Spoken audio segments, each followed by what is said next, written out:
नमस्कार दोस्तों, आपके अपने YouTube चैनल अरबी क्लासेस पर आप सबका हार्दिक स्वागत है। आशा करता हूँ सब कुशल मंगल होंगे और अपनी तैयारी अच्छे से कर रहे होंगे। जैसा कि आप सबको पता है, अपन राजस्थान ज्योग्राफी में राजस्थान की मिट्टियाँ देख रहे थे और पिछली क्लास में अपन ने मिट्टियों की जो समस्या थी उसके बारे में विस्तार से चर्चा की थी और पिछली क्लास में जो राजस्थान की मिट्टियाँ थी वो अपने खत्म हो चुकी थी। आज की क्लास में जो अपन नया टॉपिक देखेंगे वो देखेंगे एनर्जी। क्या देखेंगे? अर्थात ऊर्जा। ऊर्जा स्टार्ट करने से पहले एक बार अपन जो कल की क्लास में अपन ने देखा था उस पर विस्तार से चर्चा कर लेते हैं। कल की क्लास में अपन ने देखी थी मृदा समस्या। क्या देखी थी? किसमें? मृदा में। इसको अपन ने लगभग 5 समस्याएं देखी थी। उन 5 समस्याओं की अगर अपन बात करते हैं, सबसे पहले अपन ने देखी थी अपर्दन। ठीक है, अपर्दन में अपन ने देखा था कि जो मिट्टी का जो कटाव होता है उसको अपन अपर्दन कहते हैं। अपर्दन अपने राजस्थान में 3 प्रकार से होता है। एक तो होता है वायु अपर्दन, दूसरा होता है चादरी और तीसरा जो होता है वो होता है अवनालिका अपर्दन। ठीक है, वायु अपर्दन राजस्थान में वायु के द्वारा जो मिट्टी का कटाव होता है उसको अपन वायु अपर्दन कहते हैं। ये राजस्थान में कहाँ पे? तो पश्चिमी राजस्थान में। चादरी अपर्दन जिसको सीट इरोजन भी कहते हैं, ये राजस्थान में वर्षा जल के द्वारा जहां पे मिट्टी का कटाव सर्वाधिक होता है वहां पे वो एरिया कौन सा है? तो राजमंद एंड सिरोही। अवनालिका अपर्दन नदियों द्वारा सर्वाधिक होता है और नदियों में भी कौन सा?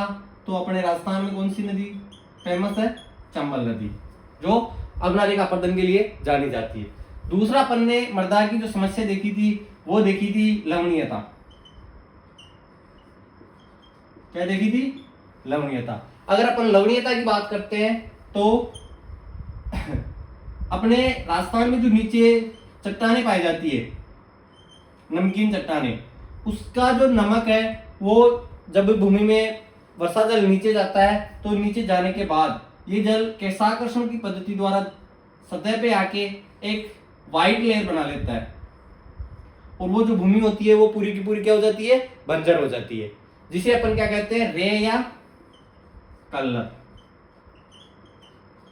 ठीक है, इससे प्रभावित जिले राजस्थान के उत्तरी जिले गंगानगर, हनुमानगढ़, बीकानेर, अनूपगढ़ और अपने जो कच्छ के रण से लगा हुआ क्षेत्र है सांचौर एंड बाड़मेर वाला, तो ये लवणीयता की समस्या से परेशान है। ठीक है, लवणीयता के लिए अपने को बचने के लिए 2 विधियां दिखाई दी अपन ने। एक तो थी स्पंदन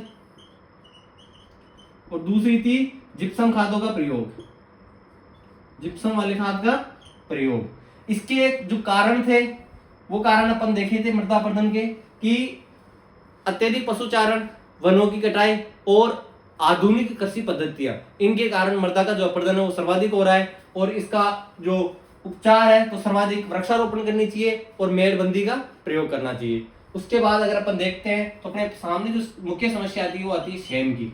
किसकी? सेम की। किसी भी क्षेत्र में बहुत ज्यादा सिंचाई करने के बाद वहां की जो भूमि होती है वो अत्यधिक आर्द्र हो जाती है। क्या हो जाती है? भूमि की जो नमी है वो क्या हो जाती है? बढ़ जाती है और ऐसी सिचुएशन हो जाती है वहां का जो क्षेत्र है पूरा किसमें बदल जाता है? दलदली क्षेत्र में।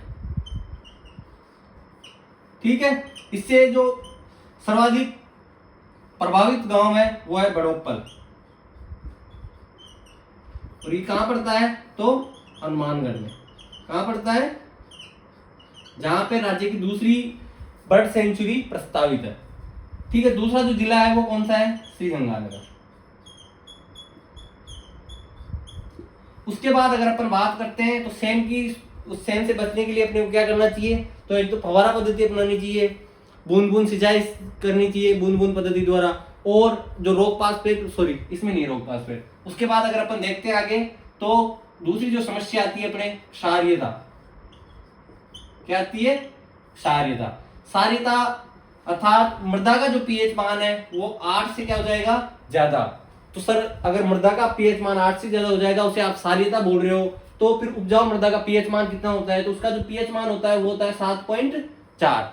उपजाऊ मृदा का पीएच मान कितना होता है? 7.4 और क्षारीयता कितनी? 8 से ज्यादा होने पर। तो सर इसका ये जो पीएच मान होता है ये होता है क्या? इसका मापन कैसे करते हैं? तो एक स्केल होता है, उसमें 1 से लेके कहां तक होती है? 14 तक। बीच में जो सेंटर होता है वो 7 से जिनका पीएच मान कम होता है वो अम्लीय होते हैं, और 7 से पीएच मान ज्यादा वाले क्षारीय होते हैं। जिसका पीएच मान 7 होता है वो उदासीन होता है। उसके बाद अपन ने जो मृदा की प्रमुख समस्या पढ़ी थी वो पढ़ी थी अवकर्षण, अर्थात मृदा के भौतिक रासायनिक गुणों में ह्रास होना, उनमें कमी होना। और इसका जो उपाय था वो बताया था अपन ने, किसका प्रयोग करना चाहिए, जैविक खेती और जैव उर्वरकों का। तो जैविक खेती भारत में सबसे पहले सिक्किम, राजस्थान में डूंगरपुर, और केंद्र शासित प्रदेश देखे तो लक्षद्वीप। ठीक है, सारिता के लिए जिप्सम एंड रॉक फास्फेट। इसके अलावा ग्वार की खेती, इसके लिए एक कार्यक्रम भी चलाया जा रहा है, वो है इंडो डच। इस प्रकार पिछली क्लास में जो अपन ने देखा था वो थी मृदा की समस्याएं। आई होप चीजें आपके समझ में आ रही होगी और आप इन सबको अच्छे से समझ भी रहे होंगे। आज की क्लास में जो अपन देखने जा रहे हैं वो देखेंगे ऊर्जा।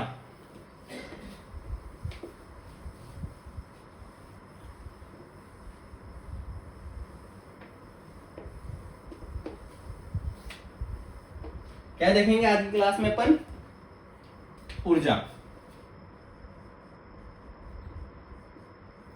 अर्थात एनर्जी। अगर साइंस की लैंग्वेज में देखें तो कार्य करने की क्षमता क्या कहलाती है, ऊर्जा कहलाती है। किसी भी कार्य करने की जो क्षमता होती है उसी को अपन क्या बोल देते हैं, एनर्जी।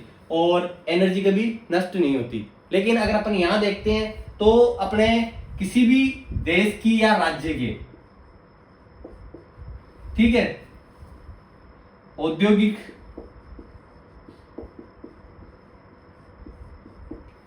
और भौतिक संरचनात्मक विकास के अंदर ऊर्जा का क्या होता है, महत्वपूर्ण योगदान होता है। औद्योगिक विकास, आजकल उद्योग है सारे की सारी नवीनतम तकनीकों पे आधारित होते हैं और हर एक तकनीक में मशीनरी का प्रयोग होता है। और मशीनरी किससे संचालित होती है, ऊर्जा से। अगर ऊर्जा का पर्याप्त ऊर्जा नहीं हो तो जो जिस गति से देश का विकास हो रहा है वो उस गति से विकास नहीं हो सकता। भौतिक संरचना में देश में एक तरह से इंफ्रास्ट्रक्चर को ले लो, जिसमें बड़े बड़े भवन बन रहे हैं, रोड बन रही है, बड़े बड़े पुल बन रहे हैं, उनमें भी एनर्जी का बहुत बड़ा रोल होता है। इस प्रकार किसी भी राज्य का अगर अपन विकास की दृष्टि से देखें तो ऊर्जा का क्या होता है, महत्वपूर्ण स्थान होता है। स्वतंत्रता के समय जब अपना देश स्वतंत्र हुआ उस समय राजस्थान में जो ऊर्जा थी वो थी लगभग 13 मेगावाट। कितनी थी, 13 मेगावाट। स्वतंत्रता के समय राजस्थान में ऊर्जा कितनी थी, 13 मेगावाट। लेकिन वर्तमान में अगर अपन बात करते हैं तो जो राजस्थान की जो ऊर्जा है वो है 24,783 मेगावाट। ठीक है, कब तक की है, तो मार्च 2024 लेटेस्ट डाटा है। कितना है, 24,783 मेगावाट। आजादी के समय कितनी थी, 13 मेगावाट। ठीक है, अब यहां से एक जो फैक्ट आता है कि राजस्थान में सर्वाधिक जो उत्पादन है,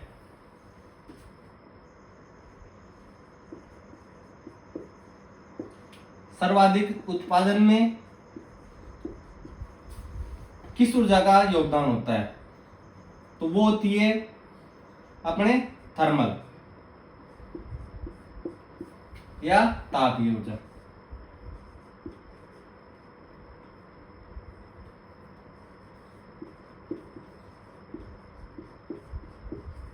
अर्थात राजस्थान में जो टोटल ऊर्जा है उसमें सर्वाधिक योगदान कौन सी ऊर्जा का है, तो अपने थर्मल या तापीय ऊर्जा का। लेकिन इसके बाद अगर अपन देखते हैं तो सर्वाधिक संभावना कौन सी ऊर्जा की है, ये तो वर्तमान में स्थापित जो उत्पादन होता है वो किसका होता है, थर्मल या तापीय ऊर्जा का। लेकिन सर्वाधिक संभावना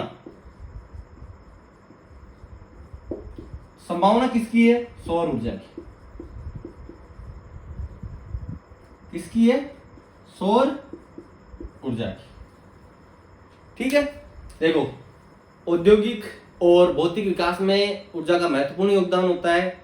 बिना ऊर्जा के किसी भी देश का जो विकास हो रहा है, जिस गति से करना चाहते हैं उस गति से नहीं हो पाता है। ठीक है, अगर स्वतंत्रता के समय राजस्थान में ऊर्जा देखें तो लगभग 13 मेगावाट थी। वर्तमान में ऊर्जा की जो स्थापित क्षमता है वो कितनी है? 24,783 मेगावाट। ये जो डाटा है मार्च 2024 तक का है। उसके बाद सर्वाधिक उत्पादन थर्मल या तापीय ऊर्जा का होता है, लेकिन संभावना कौन सी ऊर्जा की है? सौर ऊर्जा की। अब सौर ऊर्जा की सर्वाधिक संभावना है, तो सौर ऊर्जा की सर्वाधिक संभावना राजस्थान में सौर ऊर्जा की ही क्यों है?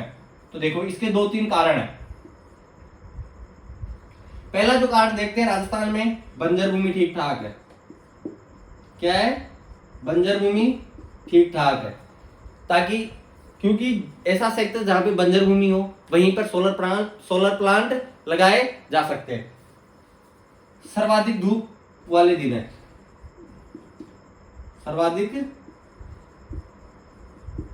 धूप दिन है, धूप प्राप्त वाले दिन है। ठीक है, ऐसे दिनों की संख्या ज्यादा है जिनमें अधिकतर टाइम क्या रहती है? धूप रहती है। एक जो टेम्परेचर है वो वैसे ही हाई रहता है। तीसरा जो बादल मुक्त आकाश है वो अपने राजस्थान में ज्यादा, बादल जो मानसून है वो राजस्थान में कम समय के लिए ठहरता है। इन सब कारणों से जो सौर ऊर्जा है इसके उत्पादन की संभावना राजस्थान में सर्वाधिक है। लेकिन स्थापित कौन सी है? तो थर्मल या तापीय ऊर्जा। आयोग चीजें आपके समझ में आ रही होगी। राजस्थान के किसी भी राज्य के औद्योगिक और भौतिक संरचनात्मक विकास के लिए ऊर्जा का महत्वपूर्ण योगदान होता है। स्वतंत्रता के समय लगभग 13 मेगावाट थी, वर्तमान में 24,783 मेगावाट है। ठीक है, सर्वाधिक उत्पादन थर्मल या तापीय ऊर्जा का होता है, लेकिन सर्वाधिक संभावना सौर ऊर्जा की। सौर ऊर्जा की क्यों है? तो एक तो बंजर भूमि का मरुस्थल है पश्चिमी राजस्थान में, तो वहां पे आराम से प्लांट लगाने के लिए खूब जगह आसानी से मिल जाती है। दूसरी जो बादल मुक्त आकाश है, अर्थात मानसून जो है कम समय के लिए राजस्थान में ठहरता है, अर्थात धूप के दिनों की संख्या है वो एवरेज जो संख्या है उससे ज्यादा है। एक बार आप इसका स्क्रीनशॉट लो, फिर अपन आगे बढ़ते हैं।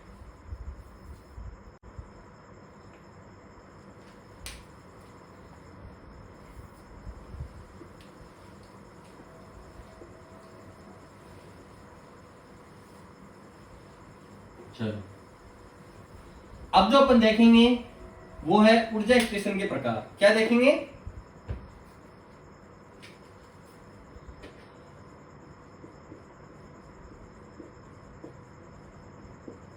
ऊर्जा स्टेशन के प्रकार। ये इनकी स्थापित क्षमता के आधार पर स्टेशन है। इनकी 3 कैटेगरियां बनाई गई है। कितनी बनाई गई है? 3। एक तो है सुपर स्टेशन,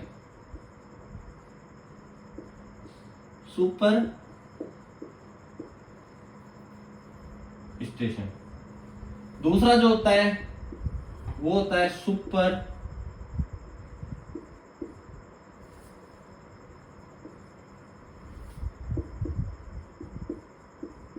क्रिटिकल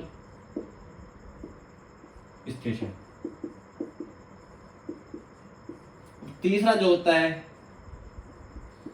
वो होता है अल्ट्रा मेगा पावर प्रोजेक्ट।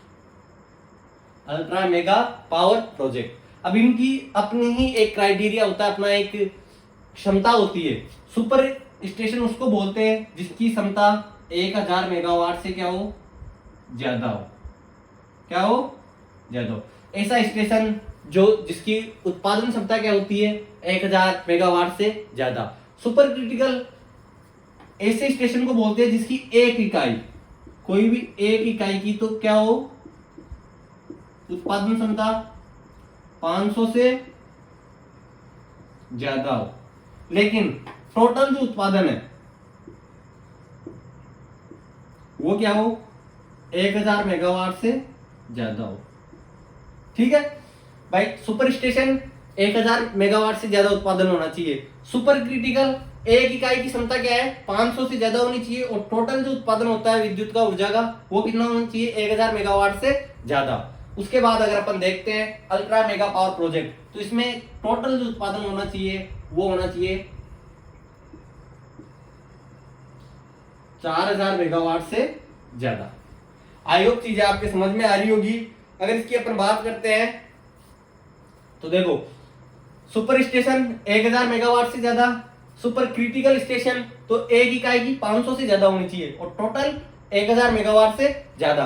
इसके बाद अगर देखते हैं ultra mega power project, 4000 megawatt से ज्यादा इसकी क्या होनी चाहिए, अपने क्षमता होनी चाहिए। उसके बाद अगर देखते हैं तो सुपर स्टेशन है, इसका अगर उदाहरण देखते हैं तो सूरतगढ़ में है। एक तो जो सूरतगढ़ थर्मल पावर प्रोजेक्ट है वो इसका उदाहरण है। देखें तो कोटा, ठीक है। चलो सुपर क्रिटिकल में अगर अपन देखते हैं तो छपड़ा पावर प्रोजेक्ट, और अल्ट्रा मेगा पावर प्रोजेक्ट है उसमें है मुंद्रा स्टेशन। कौन सा? मुंद्रा स्टेशन। ये कहां पे है? गुजरात में, ठीक है। अर्थात उनकी उत्पादन क्षमता के आधार पे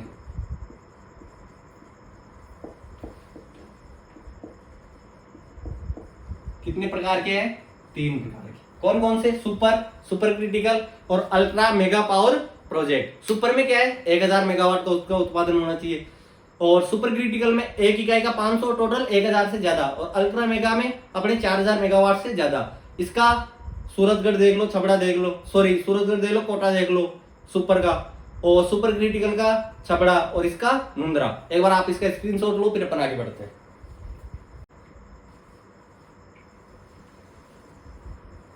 अब जो अपन देखेंगे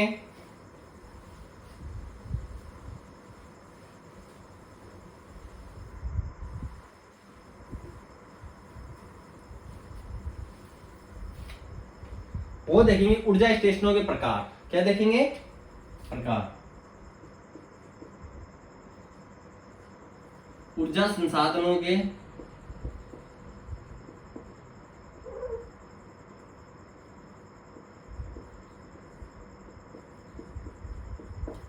ऊर्जा स्टेशनों के प्रकार देखिए। अब अपन देखेंगे ऊर्जा संसाधनों का वर्गीकरण। क्या देखेंगे? वर्गीकरण। 2 आधार पे करते हैं।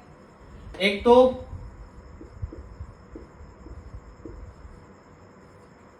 उत्पादन के आधार पे, एक तो होता है उत्पादन के आधार पे, दूसरा जो अपन देखते हैं संभावना के आधार पे। किसके आधार पे? संभावना के आधार पे।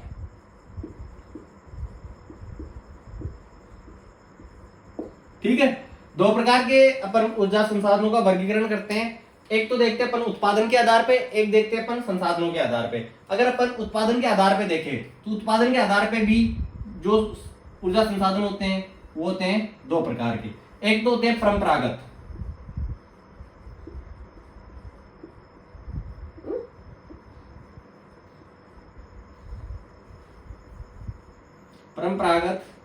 ऊर्जा संसाधन, है ना।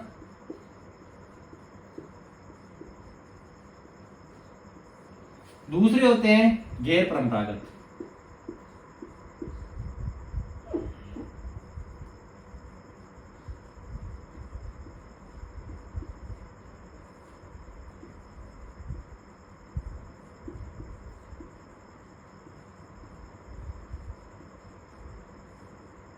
ठीक है। एक तो अपन पढ़ते हैं परंपरागत, दूसरा अपन पढ़ते हैं गैर परंपरागत।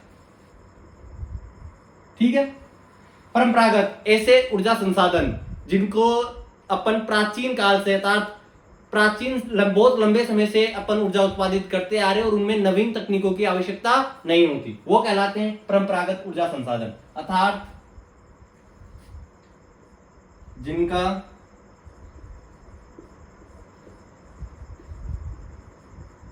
उपयोग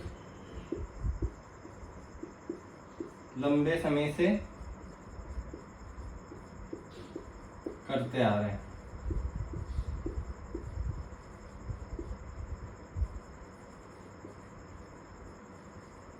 तथा जिनमें कोई नवीन तकनीक की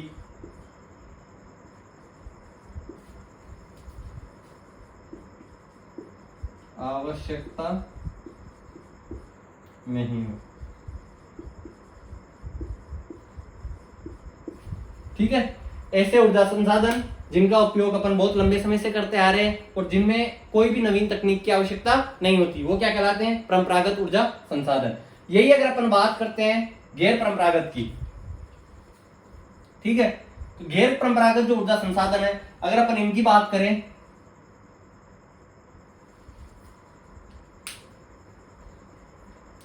तो ऐसे ऊर्जा संसाधन जिनका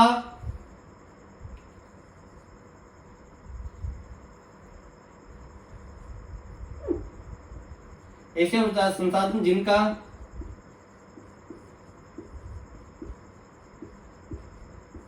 उत्पादन नवीन तकनीक से ही संभव है।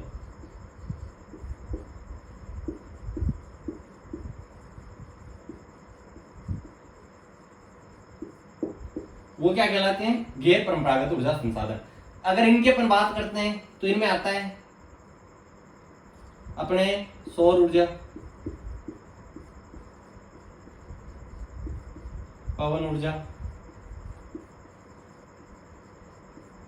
ठीक है, ज्वारीय ऊर्जा, उसके बाद अगर अपन देखें तो बायोमास ऊर्जा, ठीक है, बायोगैस ऊर्जा, फिर देखें तो हाइड्रा ऊर्जा। ये सब हाइड्रा को अपन जलीय भी बोल सकते हैं ना। ये सब इसमें आते हैं गैर परंपरागत में। अगर अपन परंपरागत ऊर्जा संसाधन देखते हैं, तरीके से लिख लो, ये कौन से हो गए? उत्पादन के आधार पे आते हैं अपन, और ये गैर परंपरागत, ठीक है। अगर अपन परंपरागत की बात करते हैं तो जिनका उपयोग लंबे समय से करते आ रहे हैं तथा जिनमें कोई नवीन तकनीक की आवश्यकता नहीं होती। इनका अगर अपन देखते हैं तो इनमें कोयला, ठीक है, पेट्रोल,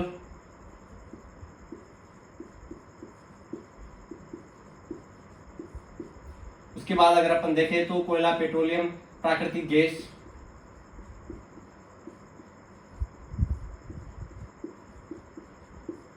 ठीक है।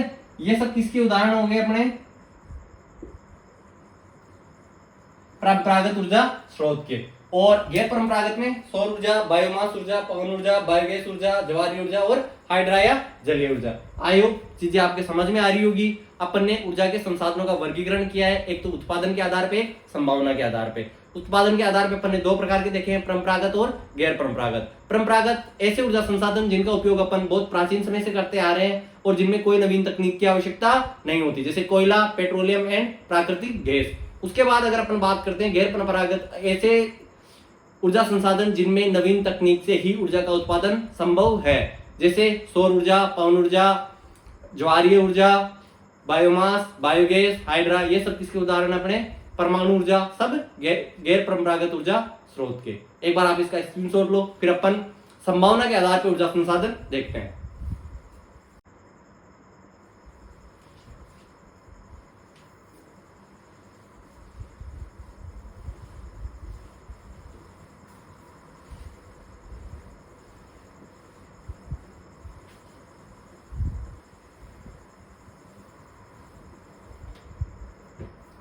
अब अपन देख रहे हैं संभावना के आधार पे। किसके आधार पे?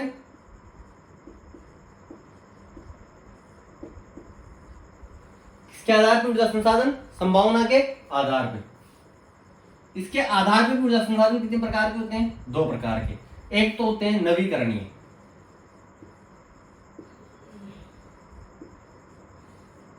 और एक होते हैं अनवीकरणीय, ठीक है ना। एक तो होते हैं नवीकरणीय ऊर्जा संसाधन,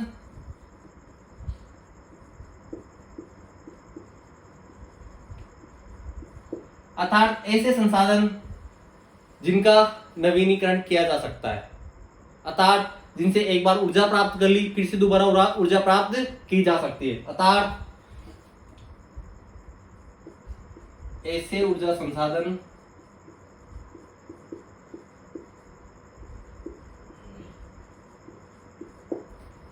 जिनका रीयूज किया जा सकता है।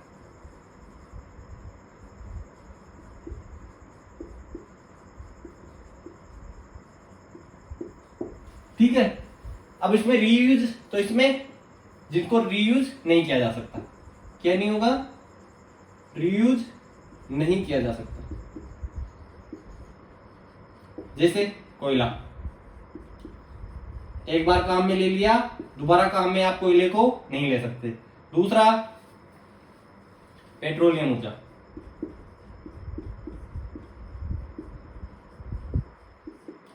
तीसरा अगर अपन देखते हैं तो प्राकृतिक गैस,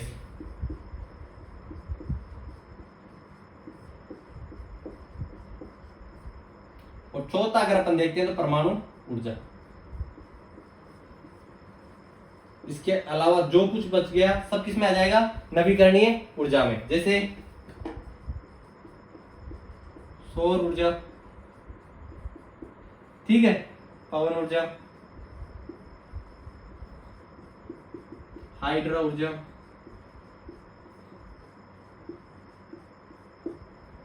उसके बाद ज्वारीय ऊर्जा,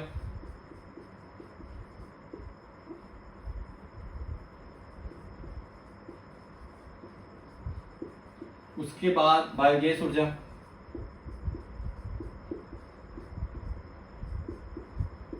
बायोगैस एंड बायोमास ऊर्जा।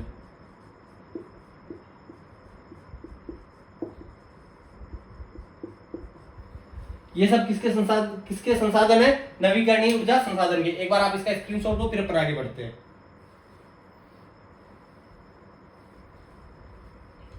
चलो देखो, नवीकरणीय ऐसे ऊर्जा संसाधन जिनका अपन क्या कर सकते हैं, रीयूज किया जा सकता है। सौर ऊर्जा, पवन ऊर्जा, हाइड्रो ऊर्जा, ज्वारीय ऊर्जा, बायोगैस ऊर्जा और बायोमास ऊर्जा। ऐसे ऊर्जा संसाधन जिनको रीयूज अर्थात दोबारा उपयोग में नहीं लिया जा सकता, कोयला, पेट्रोलियम, प्राकृतिक गैस एंड परमाणु ऊर्जा। इससे पहले अपन ने उत्पादन के आधार पर दो प्रकार के देखे थे,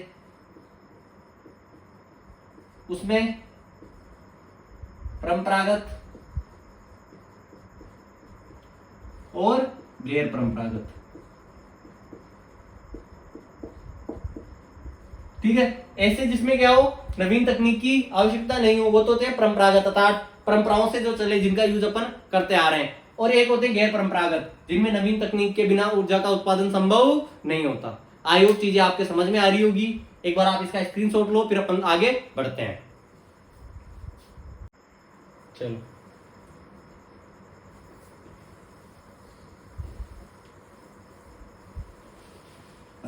अब अपन वो टॉपिक देखेंगे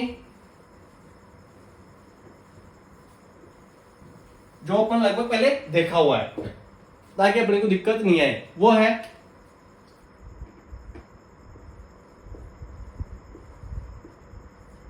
हाइड्रो ऊर्जा, मतलब जलीय ऊर्जा। ठीक है, इसमें अपन देखते हैं तो उपकरण जो होते हैं उनको तीन भागों में देखते हैं। एक तो है राज्य के, एक होते हैं ऐसे स्टेशन जिनका संचालन दो राज्यों द्वारा किया जा रहा है, राज्य और राज्य। और एक होते हैं केंद्र सरकार के। किसके होते हैं, जिनका संचालन कौन करती है, केंद्र सरकार। केंद्र सरकार के जो उपक्रम होते हैं उनका जो संचालन करने वाली संस्था होती है उसको बोलते हैं NHPC, अर्थात नेशनल हाइड्रो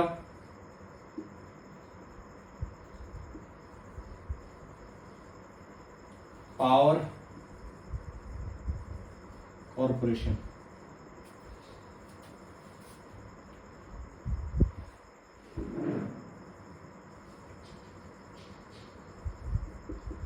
अर्थात राष्ट्रीय जल ऊर्जा निगम। इसके द्वारा जो केंद्र सरकार के प्रोजेक्ट होते हैं उनका संचालन किया जाता है। आज की क्लास में अपन देख लेते हैं राज्य सरकार की जो उपक्रम है उनके बारे में। ठीक है, बाकी राज्य के और केंद्र और राज्य सरकार के जो है वो अपन बाद में देख लेंगे। अगर ऐसे उपक्रम जो राज्य राज्य के हैं उनको अपन देखना चाहे तो सबसे पहले अपन देखते हैं, एक आता है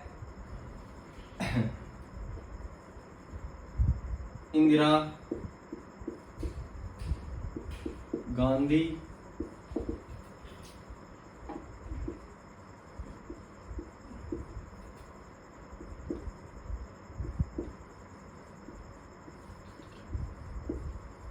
इंदिरा गांधी लघुपन विद्युत ग्रह।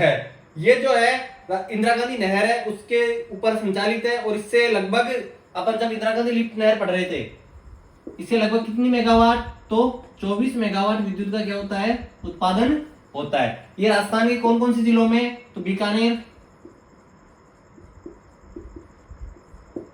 ठीक है, बीकानेर के अलावा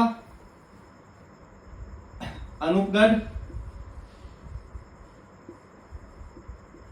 एंड श्रीगंगानगर।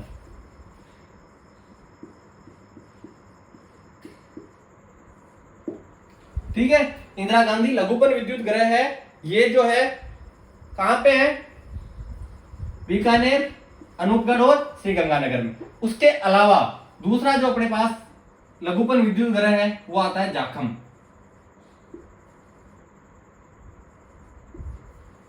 जाखम लघु जल विद्युत,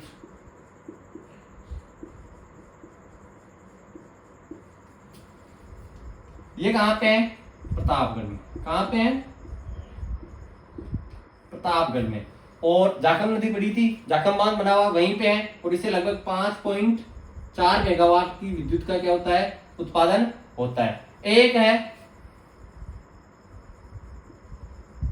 अनास लघु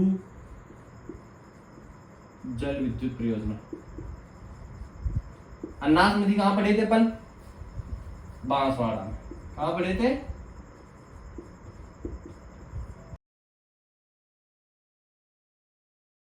यहां से जो विद्युत का उत्पादन होता है वो होता है अपने 140 मेगावाट। कितना होता है, 140 मेगावाट। तो राजस्थान में जो लघु विद्युत ग्रह है ये 3 है, इंदिरा गांधी 24, जाखम लघु प्रतापगढ़ में 5.4 और अनास बांसवाड़ा में लगभग 140 मेगावाट की जो विद्युत है इससे उत्पादित होती है। एक बार आप इसका स्क्रीनशॉट लो। तो आज की जो क्लास है अगर अपन उसको समराइज करें, स्टार्टिंग में अपन ने जो मिट्टी की जो समस्याएं थी उसका क्या किया था, रिवीजन किया था। उसके बाद अपन ने स्टार्ट की थी ऊर्जा। क्या स्टार्ट किया, ऊर्जा। ऊर्जा में सबसे पहले अपन ने देखी कि किसी भी राज्य के विकास के लिए ऊर्जा क्या होती है, बहुत आवश्यक होती है। फिर अपन ने देखी कि स्वतंत्रता के समय जो ऊर्जा थी वो थी लगभग 13 मेगावाट, वर्तमान में 24,783 मेगावाट। ये कब तक का है, तो मार्च 2024 तक का डाटा है ये हमारे पास, ठीक है। उसके बाद सर्वाधिक जो उत्पादन होता है तो वो किसका होता है, तापीय ऊर्जा का, तापीय या थर्मल ऊर्जा का, ठीक है। लेकिन संभावना किसकी है, तो सौर ऊर्जा की। सौर ऊर्जा की संभावना क्यों है, तो राजस्थान में एक तो बंजर भूमि खूब पड़ी है, दूसरी यहाँ पे जो सूर्य है, सूर्य दिवस है वो भी क्या है, ज्यादा है। इस कारण ये क्या है, अपने राजस्थान में इनकी संभावना ज्यादा है। फिर अपन ने देखे स्टेशन के प्रकार, 3 प्रकार के थे, एक तो सुपर, एक सुपर क्रिटिकल और एक था अल्ट्रा मेगा पावर प्रोजेक्ट। इसमें क्या देखा अपन ने, तो इसकी देखा कि 1000 मेगावाट से क्या हो, ऊपर हो। सुपर क्रिटिकल में अपन ने क्या देखा कि 500 प्लस की तो एक इकाई हो और टोटल प्रोडक्शन कितना हो, 1000 मेगावाट। और अल्ट्रा मेगा पावर प्रोजेक्ट में देखा अपन ने 4000 मेगावाट से क्या हो, इसकी क्षमता ज्यादा। उसके बाद फिर अपन ने देखे ऊर्जा संसाधन। ऊर्जा संसाधन 2 प्रकार के देखे, एक तो उत्पादन के आधार पे और एक संभावना के आधार पे। उत्पादन के आधार पे 2, एक तो परंपरागत और एक गैर परंपरागत। ऐसी ऊर्जा संसाधन जिनमें नवीन तकनीक की क्या नहीं होती, आवश्यकता नहीं होती। जैसे अगर देखना चाहे तो कोयला, फिर कोयले की बात चले तो पेट्रोल, नेचुरल गैस, है ना, ये सब किसके उदाहरण अपने नवीनतम जो तक परंपरागत ऊर्जा स्रोत है उसके। उसके बाद गैर परंपरागत, इसमें क्या होती है, तकनीक की जरूरत होती है, बिना तकनीक के उत्पादन संभव नहीं है इसके। तो सोलर एनर्जी, उसके बाद में विंड एनर्जी और बायोमास, बायोगैस, एटम, ये सब इसके एग्जाम्पल अपन ने देखे। संभावना के आधार पे अपन ने भी फिर ऊर्जा संसाधनों को कितने भागों में बांटा है, 2 भागों में। एक तो था नवीकरणीय और एक था अनवीकरणीय। अनवीकरणीय की अगर अपन बात करें तो ऐसे ऊर्जा संसाधन जिनका रीयूज नहीं किया जा सकता। क्या नहीं किया जा सकता, रीयूज नहीं किया जा सकता। उसमें क्या देखा अपन ने, तो कोयला, उसके बाद नेचुरल गैस, उसके बाद पेट्रोल, उसके बाद एटम एनर्जी, परमाणु ऊर्जा। नवीकरणीय ऊर्जा जिनका क्या है, रीयूज किया जा सकता है, जैसे solar energy, wind energy, hydra energy, biomass energy, biogas energy, ज्वारीय एनर्जी, ये सब इसके एग्जाम्पल थे। फिर एंड में अपन ने देखे तो हाइड्रा प्रोजेक्ट देखा अपन ने। क्या देखा, जल विद्युत अपन ने विस्तार से देखा। इसमें अपन ने देखा कि जो प्रोजेक्ट होते हैं वो 3 प्रकार के होते हैं। एक तो राज्य द्वारा संचालित होते हैं, एक 2 राज्यों द्वारा और एक केंद्र सरकार द्वारा। केंद्र सरकार द्वारा जो संचालित होता है उसको संचालित करने के लिए एक संस्था बनाई गई है, नेशनल हाइड्रा पावर कॉर्पोरेशन, अर्थात राष्ट्रीय जलीय ऊर्जा निगम। राज्य के फिर अपन ने 3 देखे। एक तो देखा इंदिरा गांधी वाला, दूसरा देखा अपन ने जाखम और तीसरा देखा अपन ने अनास। इंदिरा गांधी से 24 मेगावाट और बीकानेर सूरतगढ़ और बीकानेर अनूपगढ़ और गंगानगर। जाखम से लगभग 5.4 प्रतापगढ़ और अन्नास से लगभग 140 मेगावाट बांसवाड़ा। इस प्रकार आज की क्लास में ऊर्जा की जो संभावनाएं थी और ऊर्जा संसाधन और ऊर्जा स्टेशन थे उनके बारे में अपन ने विस्तार से चर्चा की है। आई होप आपके ये चीजें अच्छे से समझ में आ रही होंगी और आपको जरूर एग्जाम में जो क्वेश्चन बनता है, यहाँ से एग्जाम में कई बार क्वेश्चन पूछा गया है, परंपरागत और गैर परंपरागत, नवीकरणीय और अनवीकरणीय, और एक इनसे, इसलिए मैंने इनको अच्छे से समझाया है आपको। आई होप आपके समझ में भी आया होगा। आज के लिए क्वेश्चन है, आप इसका कमेंट करके बताना।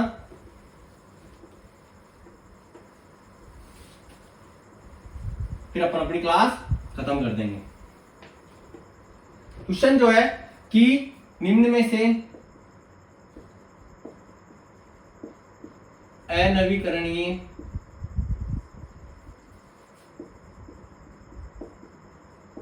ऊर्जा का उदाहरण है। ठीक है, पहला है अपने सोलर एनर्जी,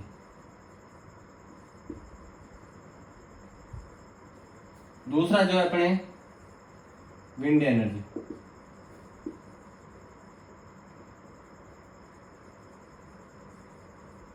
तीसरा जो अपने ऑप्शन है आपके पास एटम एनर्जी,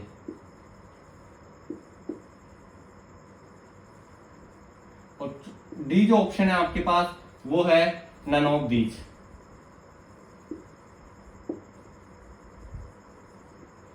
ठीक है, आप अपना आंसर कमेंट बॉक्स में बताना। देखते हैं क्लास आपकी कितनी समझ में आई है और कितनी समझ में नहीं आई। इसी के साथ अपन आज क्लास को यहीं से बात करते हैं और मिलते हैं अगली क्लास में। धन्यवाद।